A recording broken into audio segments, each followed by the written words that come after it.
Uthman radiallahu anhu do? He agrees. He buys half of it for 20,000 dirhams. He says, I'll give you 20,000 and we own it for a day. So basically what would happen is, on Uthman's day, he invited everyone in Medina to come take water for free. So Uthman radiallahu anhu just made it a waqf. He made it an endowment for the Muslims. He said, everyone come and take your water for free.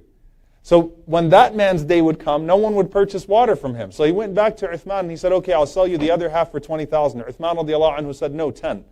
Because he understood that the man didn't need, that he didn't, he couldn't demand that high price anymore. So he ended up getting it for 30,000 dirhams, and he made it a waqf for the community.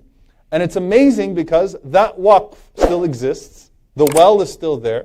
It has irrigated literally acres and acres and acres of palm trees and dates. It has provided from that waqf electricity for many people in Medina. It has, from the bank account, there's still a bank account just from the waqf. What's generated from that endowment, it's over $500 million.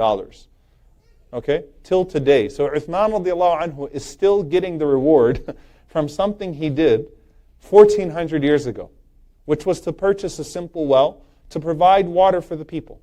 There were other wells in Medina, but that was a particular well, and the Prophet ﷺ guaranteed him Jannah for it, and subhanAllah, it's not the only time that he was guaranteed Jannah, and he is the narrator of the hadith. Okay? So let's look at some of the specifics of this hadith. All right. So I mentioned the first thing. There were 4 rights that the Prophet ﷺ mentioned. The first one was what? Housing. Okay. Baytun yaskuna. A house that a person would live in. And there are many ahadith of the Prophet ﷺ doing just that.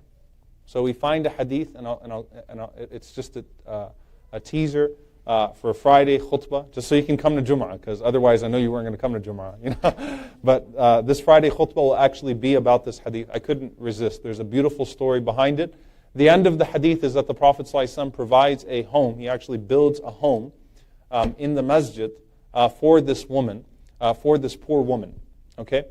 So we also find that the Prophet ﷺ did this for an entire group of people. Who was that? What were they called? Ashabu Suffa, the people of Suffa. These were poor Sahaba that could not yet afford to have a home. They lived in the back of the masjid. Okay? And the Prophet ﷺ used to spend on them. He used to always call them to share in his food with him, alayhi salatu wassalam.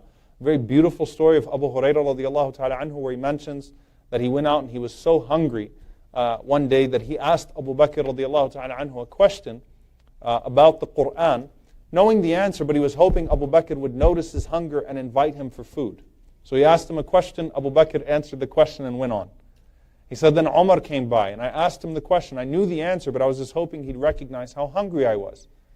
So I asked him the question, he answered, he didn't recognize, and he moved on. He said, then the Prophet ﷺ passed by, and he said, the Prophet ﷺ looked at me. He didn't even have to ask the Prophet ﷺ a question.